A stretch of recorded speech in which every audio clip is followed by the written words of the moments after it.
It absolutely baffles me the amount of young men that think that gooning is like batting practice and it'll make you last longer in bed, and that if you don't goon, you run the risk of shooting too fast when you're with a real girl because you haven't been conditioned. Keep in mind the individuals that are telling you this advice. They're likely 20 years of age or younger. And I don't mean to sound condescending, it's just the truth.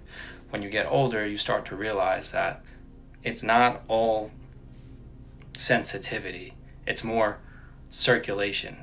All right. In fact, the more you retain and the less you goon, the more in tune you'll become with your energy, the more apt you will be to be able to circulate it properly, because the premature situation doesn't arise because you're necessarily too sensitive. It's because there's so much pressure built up in your pelvic floor that you haven't learned to circulate yet.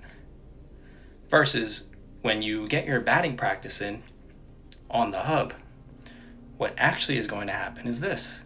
Because you're used to seeing 10 out of 10 girls, right, on the videos, when you get with a girl who does not live up to those expectations physically, what do you think is going to happen to your Frank?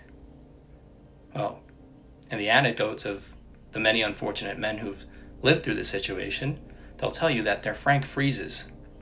Their Peter paralyzes in that moment because it's been conditioned incorrectly. Versus the full sack samurai who retains has learned to circulate his energy and to become very in tune with it, and therefore could last as long as he wants in the sack. Just meditate on that.